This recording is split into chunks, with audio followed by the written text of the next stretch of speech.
اللهم صل على سيدنا محمد يا رب صل وسلم دائما أبدا على حبيبك. اللہ تعالیٰ نے فرمایا کہ اگر محمد صلی اللہ علیہ وسلم کوئی بھی بات ہماری طرف غلط منسوب کر دیتے تو ہم آپ کے دائیں ہاتھ کو پکڑ کے شہرک کو کاٹ ڈالتے، یعنی آپ کو پنپنے نہیں دیتے. اس کی وجوہات میں کئی بار بیان کر چکا ہوں، کیونکہ آپ صلی اللہ علیہ وسلم کی بات کی نسبت ہوتی کس کی طرف؟ اللہ کی طرف، خدا کی طرف. تو اللہ اپنی طرف جھوٹی نسبت کو نہیں پھیلنے دے گا، اور ایسی شخصیت سے جس کی بات پر لوگ یقین کر رہے ہوں. یہاں ایک اور بات سمجھنے کی ہے. دیکھیں، اللہ تعالیٰ اپنی طرف جھوٹی بات کو منسوب نہیں کرنے دیتے، بشرطے کہ ایسی شخصیت اللہ کی طرف بات کی نسبت کرے جس کے سے لوگوں کو وہم ہو سکتا ہو کہ واقعی یہ کس کا قانون ہے؟ اللہ کا قانون ہے، واقعی یہ بات اللہ کی ہے. اس سے معلوم ہوتا ہے کہ اللہ کی نظر میں اللہ کے قانون کی اور اللہ کی باتوں کی کس قدر ویلیو ہے. سمجھ میں نہیں آ رہی میرا خیال ہے بات. دیکھو، ایک آدمی ہے جس کی نظر میں اپنی بات کی خود بھی کوئی ویلیو نہ ہو، وہ کوئی بات کر دیتا ہے، لوگوں نے اس کو تبدیل کر کے آگے غلط بیانی سے کام لیا، کچھ بگاڑ دی، تو یہ سوچتا ہے کہ یار چلو میری بات ہے نا، اگر کسی نے غلط آگے پیش کر دیا اس کو تو تھوڑا سا غصہ آئے گا نا اس کو. لیکن جس کی نظر میں اپنی بات کی بہت ویلیو ہوتی ہے تو جتنی زیادہ ویلیو ہوگی اسے غصہ اتنا ہی زیادہ آئے گا. سمجھ میں آ رہی ہے بات؟ اللہ تعالیٰ اپنی بات لوگوں تک پہنچانے کے لیے ہر ایک کا انتخاب نہیں کرتے.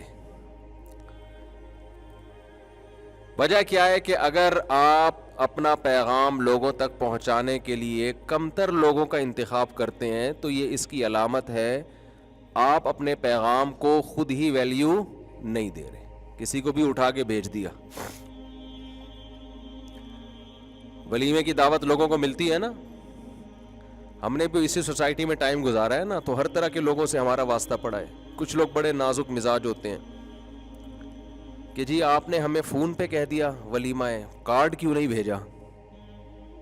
ایسے نازک مزاج لوگ ہیں نا بہت سارے سوسائٹی میں، کیونکہ میرے ساتھ ایسا ہو چکا ہے. ایک دفعہ میری شادی تھی، کئی دفعہ حادثہ ہوا ہے، یہ حادثہ یا خوشی کہہ لیں، کچھ بھی کہہ لیں. تو ایک دفعہ مجھے یاد پڑ رہا ہے، ہوا تو ہر دفعہ ہی ہوگا ایسے، لیکن اب ایک دفعہ والا مجھے زیادہ یاد رہ گیا. اب جس نے ایک شادی کرنی ہوتی ہے نا وہ تکلفات کرتا ہے، تمبو لگیں گے، ولیمے ہوں گے، لڑکی والے آ رہے ہیں، لڑکے والے جا رہے ہیں، کارڈ بٹ رہے ہیں، نور چشمی اور پتہ نہیں کیا کیا اس کارڈ پہ لکھا جا رہا ہے، اور آپ کی آمد ہمارے لیے باعث سعادت رہے گی. اب جس کی ایک ہو تو وہ یہ سارے تکلفات کرے. جس نے یہ کئی دفعہ اس کو، یعنی اللہ معاف فرمائے ایسی باتیں کرتے ہوئے بھی گھر میں بھی بیان سنے جاتے ہیں نا. اب جس نے یہ کہ بھائی یہ شادی تو زندگی کا حصہ ہے، جب موقع ملے کر لو، موقع ملے کر لو بھائی، اس کو آسان بناؤ. تو وہ کہاں ان تکلفات میں پڑے گا کہ جی تمبو لگ رہا ہے اور ہال بک کرایا جا رہا ہے اور کارڈ چھپ رہے ہیں. او بھائی ہماری ایک رشتہ میسر ہو گیا ہے، شادی کرنی ہے تو کر دیں، نہیں کرنی ہے تو انکار کر دیں، ٹائم ہمارے پاس نہیں ہے. میں نے تو اپنے واقعات سنا ہے نا. ایک جگہ میں نے پیغام ونس اپون اے ٹائم بھیجا تھا، انہوں نے کہا 6 مہینے بعد. میں نے کہا پھر 6 مہینے بعد ہی دیکھیں گے. جی ٹھیک ہے ٹھیک ہے نا، اس وقت تک ہماری کہیں نہیں ہوئی تو دوبارہ ٹرائی کر لیں گے، اگر ہو گئی تو پھر آپ کہیں اور کر لیں. انہوں نے کہا 6 مہینے کا انتظار نہیں. میں نے کہا بھائی 6 مہینے کا انتظار میں کر رہا ہوں، لیکن اس دوران کوئی اور رشتہ آ گیا تو ہم وہاں کر لیں گے، آپ کو اور مل گیا تو آپ وہاں کر لیے گا. کہیں بھی نہیں ہوئی، نہ آپ کے نہ ہماری، تو پھر دوبارہ رابطہ کر لیں گے. اتنا ٹائم نہیں ہے کہ 6 مہینے بعد ہے. ہو سکتا ہے امام مہدی آ جائیں 6 مہینے سے پہلے. کیا خیال ہے بھائی؟ سارا سیٹ اپ ہی خراب ہو جائے ہمارا. وہ جہاد میں لگائیں گے نا، وہ تو آتا ہی. تو تو جب ایک چیز کو آسان بنایا جاتا ہے نا، آسان، تو پھر اس میں یہ نہیں ہوتا بھائی پسند ہے تو ابھی کر لو، نہیں پسند ہے تو پھر جب ہوگا تو اس وقت دیکھ لینا ٹھیک ہے. اپنے آپ کو آدمی کیوں ایک سال 2 سال کے لیے باؤنڈ کرے. تو مجھے یاد ہے اس طرح ہمارا تو سیٹ اپ اسی طرح ہوا. تو اب اس میں ہمارے پاس ولیمے کی سنت بھی زندہ کرنی ہے، تو کارڈ وارڈ چھپوانے کا نہ ہمارے پاس ٹائم ہے نہ تکلف. تو ہم نے دیسی طریقے سے فون کر کے لوگوں کو دعوت دی، بھائی آج میرا ولیمہ ہے، کائنڈلی آپ آ جائیے گا. یہ کون سا ولیمہ ہے؟ اب تو ہم تھوڑے مشہور ہو گئے نا، لوگ تھوڑا سا احترام کرنے لگے. شروع میں تو بے تکلف تھے لوگ، یہ کون سا طریقہ ہے بھائی ولیمے کا، فون کیا آ جانا. میں نے کہا اور کون سا طریقہ بھائی، کارڈ ہوتا ہے پراپر. ہم تو جب تک، ہمارے بعض ایسے ریلیٹو تھے انہوں نے کہا جب تک ہمیں پراپر کارڈ نہیں ملے گا ہم نہیں آئیں گے. میں نے کہا آپ آ جائیں، آپ کی نوازش کی بات ہے. نہیں جی ہم نہیں آئیں گے. چلیں پھر آپ نہیں آئیں گے تو کیا کہہ سکتے ہیں. تو اب یہی تو نہیں کہ ایک آدمی پہ ہم سارا ٹائم برباد کریں. آئے پھر بھی کھانا ہے نا تو پہنچ جاتے ہیں. تو مجھے وہی یاد آتا ہے کہ وہ ایک آدمی نے کہا نا کہ جی وہ ایک رشتہ ہے، تجھے گھر داماد بننا پڑے گا. اس نے کہا یہ بے غیرتی، یہ بے شرمی قبول ہے، چلو ٹھیک ہے. تو اب کیا مجھے وہ یاد رہا نا وہ واقعہ کہ جی کارڈ نہیں دیا ہم نے پراپر، دیسی طریقے سے بتا دیا، تو ان کو اپنی انسلٹ محسوس ہو رہی ہے. اب ہماری تو مجبوری تھی نا، ہم نے ایک ہی دفعہ کرنی ہوتی تو پھر تو ہم سارے دھوم دھام سے کرتے. اب ہماری تو مجبوری تھی. لیکن نارملی ایسا ہی ہوتا ہے کہ آپ اپنی بات کو جب ویلیو دینا چاہتے ہو تو آپ اس میں تھوڑے سے تڑکے لگاتے ہو. کارڈ چھپاؤ گے، پھر کارڈ بھی غریبوں کے الگ ہوتے ہیں، مالداروں کے کارڈ ہی پہ اچھا خاصا پیسہ خرچ ہو جاتا ہے. اتنے لمبے لمبے موٹے موٹے کارڈ ہوتے ہیں، ان پہ چمکیلے حروف سے پتہ نہیں کیا کیا لکھا ہوتا ہے، اور مور کے پروں کے اس میں وہ دھاگے ہوتے ہیں. تو یہ شو کیا جاتا ہے کہ گویا ہم اپنی انویٹیشن کو ایک ویلیو دے رہے ہیں. ایسے نہیں ہے چلتے پھرتے کہہ دیا ابے بھائی ابے یار مجھے یاد آیا تو بھی آ جانا ولیمے میں چل. یہ اس کی علامت ہوتی ہے آپ اپنی بات کو، آپ اپنی دعوت کو خود بھی ویلیو نہیں دے رہے. یہی مطلب سمجھا جاتا ہے سوسائٹی میں. اب نکاح میں، شادی بیاہ میں تو یہ غلط اس لیے ہے کہ اسلام نے اس کو آسان بنایا، تو آسان رکھو بھائی. کوئی کارڈ دے دیتا ہے تو بھی ٹھیک ہے، زبانی کہہ دیتا ہے تو بھی ٹھیک ہے. لیکن اصولی طور پر اتنی بات درست ہے کہ جب کوئی شخص اپنی بات کو ویلیو دینا چاہتا ہے تو اپنا پیغام پراپر وے میں وہ دیتا ہے، ریکارڈ کراتا ہے، اس پہ جو لیٹر ہیڈ ہے اس پہ لکھے گا، اس پہ اسٹیمپ ہوگی. ایسا ہی نہیں ہوگا کہ کسی بھی کاغذ پہ لکھا اور پیغام پکڑا دیا. ہمیں یاد ہے ایک دفعہ ہم گاؤں میں تھے، دورہ صرف وغیرہ کرنے جایا کرتے تھے، تو ہم نے نا اپنے گھر میں خط لکھا سگریٹ کے ڈبوں پہ. کسی نے کہا یار گھر والوں کو خیریت بتا دو. فون کا اتنا رواج نہیں تھا، تو ہم نے کیا کیا، وہ سگریٹ کے ڈبے نا ہم لوگوں نے اور اس پہ خط لکھ دیا. تو ہمارے گھر والے اتنا غصے ہوئے، میں بالکل بچہ تھا اس وقت، کہ بھئی یہ کون سا طریقہ خط لکھنے کا یار، کوئی ایک کاغذ خرید لیتے. بات بالکل ٹھیک ہے، ہم تو لاؤبالی پن میں ہم نے لکھ دیا. ہمارے حضرت مفتی رشید احمد صاحب رحمہ اللہ کے ہاں جب کوئی سوال بھیجتا تھا نا مسئلہ پوچھنے کے لیے، تو پراپر کاغذ پہ اگر سوال نہیں لکھا ہوتا تھا تو حضرت جواب نہیں دیتے تھے. جیسے کسی نے کیا کیا کہ جی سوال ایسے لکھا کہ کوئی بھی کاغذ ملا پڑا ہوا پھٹا پرانا سا، اپنا مسئلہ لکھ دیا، طلاق کا یا وراثت کا کچھ بھی. تو حضرت دیکھتے تھے نا کہ پراپر کاغذ بھی استعمال نہیں کیا تو وہ ڈسٹ بن میں ڈال دیتے تھے. وہ کہتے تھے آپ کو اپنے سوال کی خود ہی قدر نہیں ہے، آپ سے اتنا نہیں توفیق ملتی کہ ایک پراپر کاغذ لیتے، اس پہ تمیز سے کچھ تحریر لکھ لیتے. آپ نے ہمارے ٹائم کو ایسے برباد سمجھا ہوا ہے. جب آپ اپنی بات کو خود ہی ویلیو نہیں دے رہے تو ہم ویلیو کیوں دیں؟ تو یہ انسانوں میں طریقے، رسول اللہ صلی اللہ علیہ وسلم کا بھی یہی طریقہ تھا. جب آپ کسی کو سفیر بنا کے بھیجتے دنیا میں تو دیکھتے جو سب سے زیادہ جو پرسنالٹی جن کی اچھی ہوتی نا، ان صحابی کا آپ صلی اللہ علیہ وسلم انتخاب کیا کرتے تھے. مائک صحیح نہیں ہے بھائی. آپ صلی اللہ علیہ وسلم ان صحابی کا انتخاب کرتے تھے.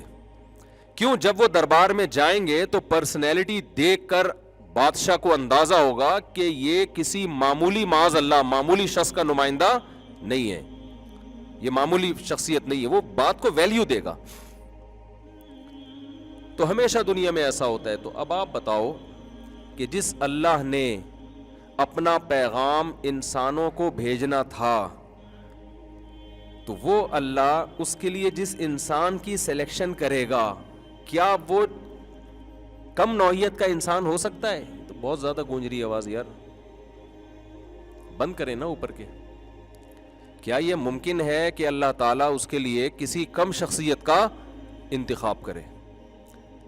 اسی لیے اللہ جب پیغمبروں کا انتخاب کرتے ہیں نا, تو وہ اس قوم کے سب سے بہترین لوگ ہوتے ہیں, بلکہ روئے زمین کے سب سے بہترین, پرسنالٹی کے لحاظ سے, اور ان کی زندگیاں ہر عیب سے پاک ہوتی ہیں. کبھی ان کی طرف لوگوں نے انگلیاں نہیں اٹھائی ہوتی, کوئی الزام نہیں لگا ہوتا کبھی ان کے اوپر, نہ کردار پہ کوئی الزام, نہ اخلاقیات پہ, نہ جھوٹ کا الزام. جو چیزیں انسان کے, یار اس کو صحیح کریں بیبی, آواز بہت گونج رہی ہے, تو کم کر دیں آواز, گونج تو نہ, ایکو ختم کریں اس کا. تو ان کی زندگیاں ایسی ہوتی ہیں کہ ان کے کیریکٹر پہ کبھی بھی الزام نہیں لگتا. کیریکٹر کا مطلب جھوٹ نہیں بولا ہوتا کبھی انہوں نے زندگی میں, اور کبھی ان سے خیانت ثابت نہیں ہوتی, کبھی کوئی غیر اخلاقی حرکت نہیں کی ہوتی انہوں نے. یہ تمام چیزوں سے اللہ پیغمبروں کو پاک رکھتے ہیں, ایسی شخصیتوں کو اللہ پیغمبر بناتے ہیں. تو مسئلہ کیا ہے, یہ اللہ ایسا کرتا کیوں ہے, جو اصل میں بیان کرنا چاہ رہا ہوں. اللہ ایسا اس لیے کرتے ہیں کہ اللہ کی نظر میں سب سے زیادہ ویلیو کس کے قانون کی ہے؟ اللہ کے قانون کی ہے. اللہ کہتا ہے اس میں نہ کوئی رخنا نہیں آنا چاہیے, کسی بھی لحاظ سے لوگوں میں کنفیوژن نہیں ہونی چاہیے. لوگوں کو پتا ہو کہ یہ اللہ کا قانون ہے اور یہ انسانوں کا قانون ہے, لوگ ڈبل مائنڈڈ نہ ہو اس میں.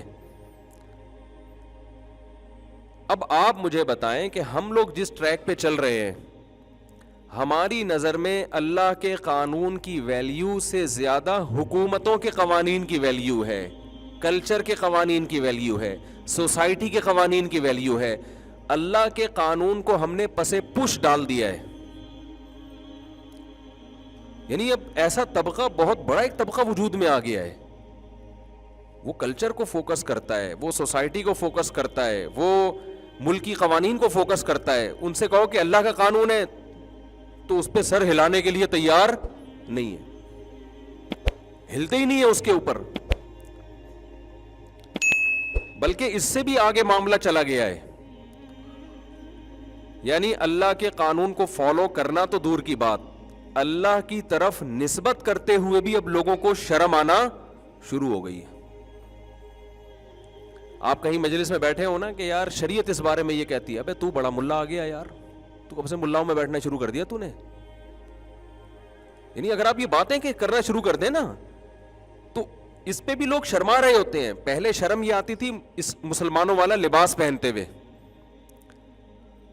پھر اب شرم آ رہی ہے مسلمانوں والی باتیں کرتے ہوئے کہ لوگ کیا کہیں گے, مولانا ہے یہ تو مذہبی آدمی ہے. میں ایک دفعہ ایک مارکیٹ میں گیا تو وہاں کیا ہوا ہے کہ ایک صاحب موبائلوں کا بزنس تھا ان کا, تو ان کی ڈیلنگ چل رہی تھی. بہت بڑا تاجر ہے, وہ لڑکا ہے ینگ, تو ذرا لبرل سا لڑکا ہے. تو میں تو سوسائٹی کو دیکھتا ہوں نا, ان چیزوں کو ہمیشہ سے دیکھتا آ رہا ہوں کہ سوسائٹی جا کس طرف کو رہی ہے. تو مجھے یاد ہے کہ اس نے کوئی بات کی نا, تو کسی نے اس پہ جواب دیا, تو اس نے کہا یار شریعت تو اس بارے میں یہ کہتی ہے. اس شریعت کے لفظ کو لڑکوں نے پکڑ لیا, بھائی تو بڑا مولوی بن گیا یار, تو بڑی مذہبی باتیں کرنا شروع کر دی, کیا ہو گیا تیرے کو. تو مجھے احساس ہوا کہ یار ہماری سوسائٹی اس طرف جا رہی ہے کہ ایک عام آدمی کے زبان سے اگر شریعت کا لفظ نکل گیا یا اسلام کا لفظ نکل گیا تو اس کو بھی برا سمجھا جا رہا ہے کہ تو کب سے ملا کب سے بن گیا, تو نے باتیں کہاں سے شروع کر دی. بڑا آیا شریعت کی باتیں کرنے والا, بڑا آیا اسلام کی باتیں کرنے والا. اب پتہ ہے کیا چل رہا ہے سوسائٹی میں, اب یہ چل رہا ہے کہ یار سوسائٹی اس کو برا سمجھتی ہے, لہذا اس کام سے ہمیں بچنا چاہیے. یار سوسائٹی میں اس کو اچھا نہیں سمجھا جاتا, لہذا اس کام سے ہمیں بچنا چاہیے. جب بھی کوئی یہ بات کیا کرے نا, فوراً بولو سوسائٹی کی ایسی کی تیسی. دیکھو عمل میں کوتاہی کم درجے کی بری چیز ہے, نظریات اور عقیدے میں کوتاہی پر اللہ معاف نہیں کرے گا, نہیں چھوڑے گا. آپ کو اگر اپنے آپ کو اسلام کی طرف منسوب کرتے ہوئے شرم آ رہی ہے نا, تو اسی شرم کے ساتھ قیامت میں اٹھو گے, اللہ آپ کو اپنی طرف نسبت کرنے نہیں دے گا.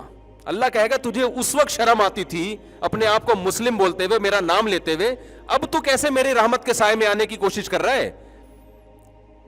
حضرت انس ابن مالک رضی اللہ تعالی عنہ, جنہوں نے نبی صلی اللہ علیہ وسلم کی 10 سال خدمت کی ہے, وہ فرماتے ہیں میں پیغمبر کی زبان سے ایک لفظ سن کے جتنا خوش ہوا ہوں نا, زندگی میں اتنا خوش کبھی بھی نہیں ہوا میں. وہ کیا لفظ تھا کہ ایک شخص رسول اللہ صلی اللہ علیہ وسلم کے پاس آیا, اس نے عرض کیا یا رسول اللہ المرء يحب القوم وليس منهم, یا رسول اللہ ایک شخص کسی سے محبت کرتا ہے لیکن اس قوم میں وہ ہے نہیں, تو اس کا کیا ہوگا؟ آپ نے فرمایا المرء مع من احب یوم القیامہ, قیامت میں اسی کے ساتھ حشر ہوگا جس سے تمہیں محبت ہوگی. انس ابن مالک کہتے ہیں یہ سن کے جتنی ہمیں خوشی ہوئی اس سے پہلے کبھی ایسی خوشی نہیں کہ ہمارا حشر کس کے ساتھ ہوگا؟ پیغمبر کے ساتھ ہوگا. یعنی حضرت انس ابن مالک کو یہ تھا کہ ہمیں چونکہ نبی سے محبت ہے تو وہی ہمارا تو مزہ ہوگا, پھر تو ہمارا حشر کس کے ساتھ ہوگا؟ نبی کے ساتھ. آپ کو اگر نبی کی طرف نسبت کرتے ہوئے شرم آ رہی ہے, آپ لبرل لوگوں کو خوش کرنے کے لیے, پڑھے لکھے لوگوں کو جو پڑھے لکھے سمجھے جاتے ہیں ان کو خوش کرنے کے لیے آپ کو نماز کی بات کرتے ہوئے شرم آ رہی ہے, یا اپنے اسلام کی طرف نسبت کرتے ہوئے شرم آ رہی ہے, تو سمجھ لو کہ آپ کے دل میں محبت کس کی ہے؟ آپ نے عقیدت اور محبت بٹھا لی ان لوگوں کی جو خدا کے باغی ہیں, جو خدا کو ماننے والے نہیں ہیں. تو حشر انہی کے ساتھ ہوگا آپ کا, انہی کے ساتھ آپ کا حشر ہوگا. تو عملی کوتاہی ایک الگ چیز ہے, آپ شریعت پہ عمل نہیں کر پا رہے, توبہ کریں, استغفار کریں, کوشش کریں, لیکن بھائی اپنی نسبت اسلام کی طرف اس میں کوئی شرم اور کوئی شرمندگی محسوس نہ کیا کرو. فخر سے بتایا کرو کہ اللہ کا ہم پر سب سے بڑا احسان یہ ہے کہ اللہ نے ہمیں مسلم بنایا, کیونکہ یہ نسبت بھی اب کمزور پڑتی جا رہی ہے. اب پتہ ہے کیا, لوگ کہہ رہے ہیں یار جو بالکل لبرل ہو نا, ان تمام پابندیوں سے آزاد ہو, وہ ہے صحیح آدمی. ایک ڈاکٹر ہے, میں تو ڈاکٹر کو بھی بہت سنتا ہوں نا یوٹیوب پہ, میں دیکھ رہا ہوتا ہوں نا یہ ڈاکٹر کس طرف کو جا رہے ہیں, اب سائنسدان کس طرف کو جا رہے ہیں, اور ہمارے سیاستدان کدھر کو جا رہے ہیں, جوان نوجوان لوگ کدھر کو جا رہے ہیں. یہ سب چیزیں سوسائٹی میں نظر آتی ہیں. پہلے آپ ڈاکٹروں کی تقریریں سنو گے نا, بہت زیادہ ان کو اللہ کا لفظ ان کی اسپیچز میں ملے گا. کوئی چیز, کوئی رپورٹ پیش کر رہے ہوں گے نا, ہماری باڈی میں یہ ہوتا ہے, یہ ہوتا ہے, یہ خدا کی قدرت ہے, اللہ نے اپنی قدرت سے یہ کیا ہے اور اللہ کا نظام ہے. اب ڈاکٹروں کی زبان سے بھی لفظ اللہ بولو غائب ہو رہا ہے. اب وہ ان کی زبان سے بھی لفظ اللہ غائب ہو رہا ہے. کیوں؟ ہم نے اللہ کو بیچ میں لے آئے نا, تو لوگ سمجھیں گے یار یہ سائنسی رپورٹ نہیں پیش کر رہے, تو اللہ کے فضائل بیان کر رہا ہے ہمارے سامنے, ٹھیک ہے نا. کیا سمجھتے ہیں؟ ہاں یہ دقیانوس قسم کا آدمی ہے, یہ پرانا, یہ اللہ کو بیچ میں بتائیے, سائنس کا اللہ سے کیا تعلق؟ حالانکہ سائنس اور اللہ ہی, سائنس تو پیدا کرنے والا خدا ہے نا یار. تم جب ایک چیز بیان کر رہے ہو کہ ہمارا کڈنی اس طرح سے کام کرتا ہے, اتنے لیٹر پانی جو ہے نا خون فلٹر کرتا ہے ڈیلی بیسس پر, تو ایک دفعہ پھوٹے منہ سے کہہ دو یار یہ خدا کی بہت بڑی قدرت ہے. خدا نے بنایا ہمارے گردوں کو, اتنی بہترین مشین, ہماری باڈی اس طرح سے پمپنگ کرتی ہے, یہ اللہ کی بہت بڑی قدرت ہے. لیکن اب زبان سے لفظ اللہ آہستہ آہستہ نکلتا جا رہا ہے. کیوں؟ لوگ کہیں گے یار ڈاکٹر صاحب آپ تو ملا ٹائپ کے ہیں, ہم نے تو ملا ٹائپ کے, ہم نے تو نیوٹرل لوگوں کی رپورٹیں پڑھنی ہے, مذہب کا تڑکا لگاؤ گے پھر ہم نے نہیں سننا. شرم آ رہی ہے. تو ایسے ڈاکٹروں سے میں کہتا ہوں ابھی آپ کو شرم آ رہی ہے نا, یہ گردے وردے ایک دن مارکیٹ سے ویسے ہی شارٹ ہونے والے ہیں. سب نے مرا کے جانا کہاں ہے؟ قبروں میں جانا ہے, مرنا ہے. یہ دماغ میں رکھو آپ, سب نے مرنا ہے. آپ کے گردے بھی مارکیٹ سے شارٹ ہوں گے, آپ کی ہارٹ بھی ختم ہوگا, آپ کی آنکھیں بھی ختم ہوگی, سب کچھ فنا ہے. جتنا بھی آپ میڈیکل سائنس میں ترقی کر لو نا, انجام کیا ہے؟ موت. اور قرآن بار بار کہہ رہا ہے کہ ڈاکٹروں کو سمجھا رہا ہے خاص طور پر کہ یہ جو تم نے میڈیکل سائنس کو اپنا باپ بنایا ہوا ہے نا, کہ ہر چیز ایک لاجک کے تحت ہو رہی ہے, ٹھیک ہے مانتے ہو رہی ہے, لیکن اس کو پیدا کرنے والا کون ہے؟ اللہ ہے, جس نے پانی کے قطرے میں ایسے سافٹ ویئر ڈال دیے کہ ماں کے رحم میں جاتا ہے وہ قطرہ, اور آنکھ, ناک, کان, دل, دماغ, جگر بن جاتے ہیں. تم تو اس چیز کو پڑھ رہے ہو, خالق تھوڑی ہو, کریٹر تھوڑی ہو. تو جس خدا نے تمہیں فرسٹ ٹائم پہلی بار پیدا کیا ہے وَأَنَّ اللَّهَ يَبْعَثُ مَن فِي الْقُبُورِ، قرآن قسمیں اٹھا کے کہتا ہے وہی اللہ ان لوگوں کو زندہ کرے گا، زندہ کر کے چھوڑے گا جو قبروں کے اندر سڑ گئے ہیں، مٹی بن گئے ہیں. وہ مفتی طارق مسعود صاحب کے بیانات سننے کے لیے youtube.com/مفتی طارق مسعود کو سبسکرائب کریں، اور اگر آپ لائیو ویڈیو کو کبھی بھی مس نہیں کرنا چاہتے ہیں تو سبسکرائب کرنے کے بعد بیل آئیکن پہ کلک کرنا مت بھولیں. جزاک اللہ.